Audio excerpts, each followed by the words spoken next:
Traditionally, a point guard controls the offense of a team, but sometimes a team has a player so good at another position that it only makes sense to hand them the keys to the offense.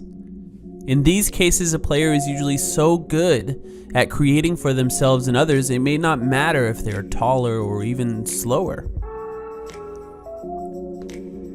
At 6'5" and the 5th slowest player in the NBA by average speed, James Harden is the perfect example of a non-traditional primary playmaker. Timeout. Just want to repeat that. James Harden is the 5th slowest player by average speed according to NBA.com. The only players slower than him are Dirk Nowitzki, Julian Washburn, John Holland, and Tyler Ulis, who is literally listed at 0.0 miles per hour.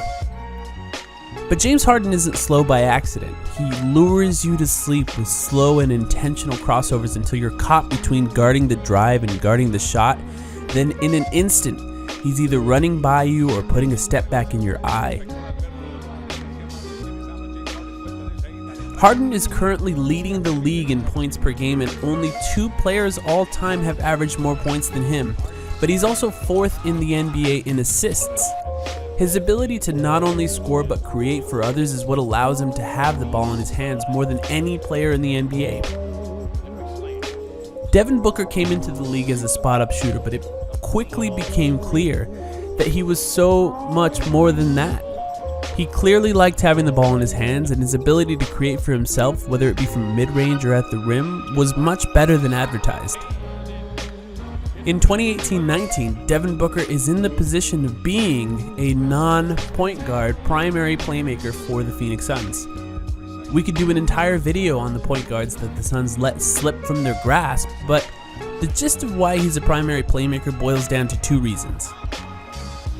1, the Suns have no viable point guard on their roster. And 2, Devin Booker's ability to playmake for others has shown enough promise in previous seasons that it's worthwhile to explore his ability to be, well, James Harden-ish.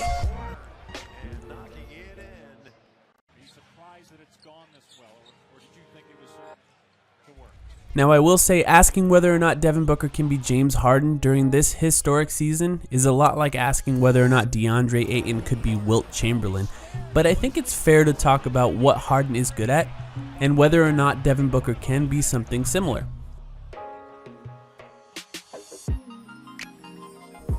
First, let's get this out of the way. James Harden might be the greatest player of all time at getting fouled. He's a master of creating contact. If he senses you reaching in, he's in his shooting motion before you can blink, and his free throws help to ensure that he's incredibly efficient. Even though he's not even top 75 in the NBA in three-point percentage, he's still 7th among guards in true shooting percentage. 28 players have at least 500 drives on the season. Harden draws a foul on 10.8% of his drives, ranking 4th of the 28. Booker draws a foul on 7.2% of his drives, ranking 13th. The largest leap in free throws attempted for James Harden took place in his 4th season at 23 years old, where he went from shooting 6.8 free throws per 36 minutes to 9.6.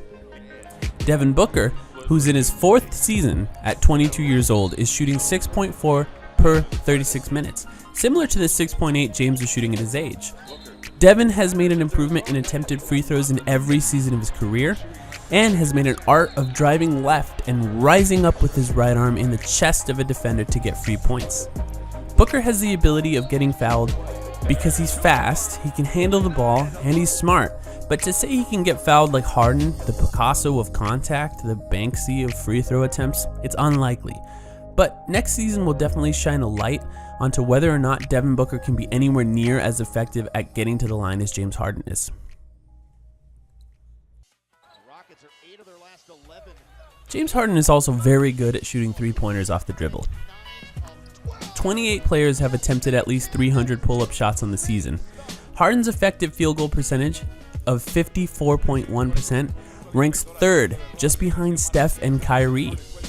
Booker is all the way down at 17th, with an effective field goal percentage of 47%. He's shooting just 29% on pull-up threes this year, way down from his 36% of last season. This could be a good example of what being the primary playmaker does to Devin Booker.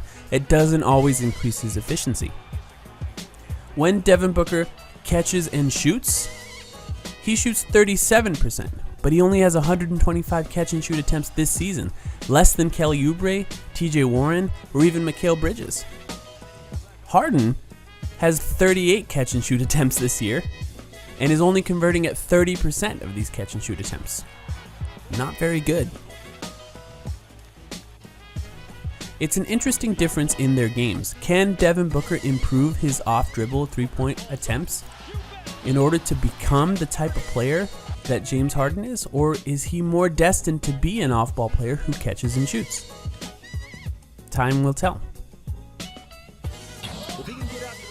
James Harden ranks 6th in points created off assists at 19.9 per game. Booker is actually 17th at 16.1. This stat heavily depends on how good you are at creating three-point assists opportunities and how good your team is at capitalizing on those opportunities. For example, a player like Giannis created 2.66 points per assist, whereas Nikola Jokic is near the bottom end at just 2.3 per assist. James Harden's Rockets capitalize on three-point attempts much more than Devin Booker's Phoenix Suns, so it's difficult to measure Devin Booker's ability to create points off assists compared to James Harden until we see a real team around Devin Booker. The most insane difference between the two is Harden's ability to create for himself in ISO situations. 88% of James Harden's field goals are unassisted, which is basically unheard of. Meanwhile, 67% of Booker's field goals are unassisted, which is still way up from last year, which was 57%, but nowhere near as insane as what James Harden is doing right now. He's currently between Zach LaVine and Luka Doncic, so if Devin Booker wants to become the type of player that James Harden is, he has to work on his isolation scoring. If we compare Devin Booker to James Harden in their 4th season, which James Harden was 23 and Devin Booker was 22, they look pretty similar. Booker is currently averaging 24.8 points, 3.6 rebounds, and 6.7 assists, whereas James Harden was averaging 25.9 points, 4.9 rebounds, and 5.8 assists. Booker's actually currently averaging more assists than James Harden was at his age. In James Harden's 4th season, only 36% of his field goal attempts were threes, and 18% of his attempts came from 10 feet to the three-point line. Today, 55% of his attempts are threes, and just 6.2 attempts come from mid-range. His game has changed a lot. If Devin Booker wants to become the type of player that James Harden is, he will have to change his shots to three-point lines and at the rim only. As we know, that's what the Rockets do. Can Devin Booker get there? It's possible. But it's also possible that Devin Booker's future is not quite like James Harden. It's more like Klay Thompson mixed with James Harden. Can he shoot off the dribble? Yes. But can he be more effective catching and shooting? Well, he currently is. What's fun about the NBA is we get to watch and see. Will Devin Booker become James Harden? Maybe. Probably not. But Devin Booker will be Devin Booker, and that will be fun to watch on its own.